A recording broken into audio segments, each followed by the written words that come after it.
BA तृतीय वर्ष के अंतर्गत भारवी महाकवि भारवी हैं और महाकवि भारवी का किरातार्जुनीयम महाकाव्य है जिसका प्रथम सर्ग हमारे सिलेबस में है। उसी के बारे में आज हम चर्चा करेंगे। सबसे पहले हम भारवी का परिचय प्राप्त करेंगे। भारवी, भा का मतलब होता है चमकना और रवि का मतलब है सूर्य। भारवी है वो सूर्य की तरह चमकते हैं, इसीलिए इनका नाम है भारवी। भारवी के बचपन का नाम दामोदर था और इनके पिता थे श्रीधर, माता का नाम था सुशीला तथा इनकी पत्नी का नाम था रसिका या रसिकवती। इनका काल समय है वह 600 ईस्वी अर्थात 6ठी शताब्दी का माना जाता है। ये दक्षिण भारत के निवासी थे, ऐसा हमें ऐहोल के शिलालेख से ज्ञात होता है तथा इन्होंने किरातार्जुनीयम में एक बहुत ही अच्छा श्लोक लिखा है, उसी के द्वारा इन्हें आत्मपत्र की उपाधि प्रदान की गई है। और इनकी एकमात्र रचना किरातार्जुनीयम महाकाव्य है जिसमें 18 सर्ग हैं, वीर रस प्रधान है तथा इस महाकाव्य की गणना संस्कृत के बृहत्त्रयी महाकाव्यों में की जाती है।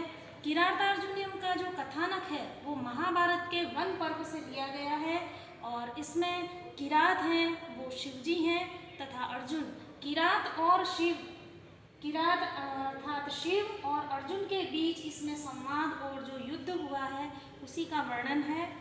भारवी के बारे में कहा जाता है कि भारवेर अर्थ गौरवम, भारवी का अर्थ गौरव बहुत ही प्रसिद्ध है। अर्थ गौरव अर्थात बहुत ही कम शब्दों में ये बहुत कुछ कह जाते हैं, उसी को हम कहते हैं अर्थ गौरव। तो इन्होंने अपने काव्य में अर्थ गौरव इनका बहुत ज़्यादा दिखाई देता है।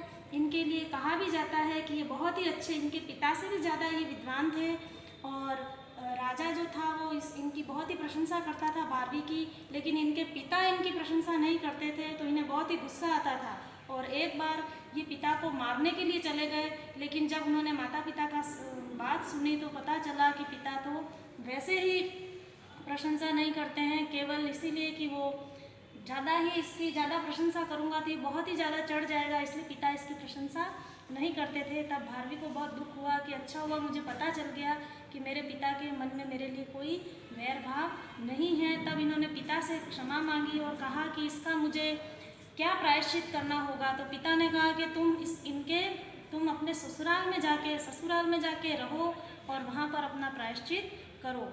फिर जब एक बार इनकी पत्नी ने इनसे पैसे मांगे तो इनके पास पैसे नहीं थे और इन्होंने एक पद अपनी पत्नी को दिया और कहा कि ले मैं तुझे एक पद देता हूँ, इससे जो कुछ हो सकता हो तो कर लेना। तो पत्नी को जो पद दिया वो था सहसा विदधित न प्रियम अविवेकः परमापदाम पदम वृणुते ही विमृश्यकारिणम गुणलुब्धाः स्वयमेव संपदः। वह ये पद लेकर, यह श्लोक लेकर जब उनकी पत्नी महाजन के पास गई तो उस महाजन ने इस पद्य के उसे बहुत सारे पैसे दिए और उसे बहुत ही अच्छा लगा और उसने ये पद्य अपने जो शयन कक्ष है उसके ऊपर इस पट्टी में, लकड़ी की पट्टी में करवा के उसने लटका दिया महाजन ने। और महाजन फिर जब बाहर गया तो कई सालों तक वह नहीं आया और जब बहुत सालों के बाद घर वापस आया तो उसने देखा कि उसकी पत्नी के पास एक बहुत बड़ा लड़का सो रहा है।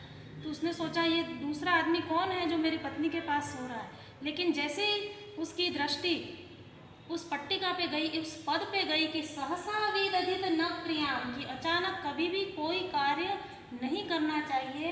अविवेकः परम आपदाम परम, क्योंकि विवेकहीनता है वो बहुत सी आपत्तियों का कारण होती है। तो जैसे ही उसने इस पद को पढ़ा तो उसने सोचा कि मुझे जल्दी अचानक कोई कार्य नहीं करना चाहिए, बिना विचारे, जैसा कि कहते हैं बिना विचारे सो करे सो पाछे पछताए। तो इसीलिए कवि ने भी, जब महाजन ने भी उस पट्टी को देखा तो उसने कहा कि अरे मुझे अचानक ये काम नहीं करना चाहिए। फिर उसने उसकी पत्नी को उठाया तो पत्नी ने कहा कि ये तो आपका पुत्र है जो इतने वर्षों में इतना बड़ा हो गया। तो इसी तरह से महाजन, उसकी पत्नी, पुत्र, तीनों का जीवन बच गया। तो इसी तरह से भारवी के ये पद्य हैं वो बहुत ही महत्वपूर्ण है और किरातार्जुनीयम के अंतर्गत तृतीय वर्ष में केवल प्रथम सर्ग है जिसमें केवल 2 घटनाओं का वर्णन हमें प्राप्त होता है। पहला तो है कि वनेचर द्वारा हस्तिनापुर से सूचना लाना। वनेचर है वो दुर्योधन की शासन व्यवस्था कैसी चल रही है क्या हो रहा है वो सारी सूचना प्रथम सर्ग में युधिष्ठिर और उनको देता है द्वैत वन में पांडवों को। और दूसरी जो घटना है उसमें है द्रौपदी की मनोव्यथा। जब द्रौपदी सुनती है कि दुर्योधन का जो शासन है वो बहुत ही अच्छा चल रहा है, तो फिर ये द्रौपदी है वो उससे रहा नहीं जाता है और अपनी जितनी भी मानसिक व्यथाएं हैं वे पांडवों को कहती है और कहती है कि जल्दी से आप युद्ध करो। इसी तरह से दूसरे सर्गों में भी सारी घटनाएं हैं, लेकिन हमारे कोर्स में केवल प्रथम सर्ग है और इन दो घटनाओं का हमें ध्यान रखना है। अस्तु।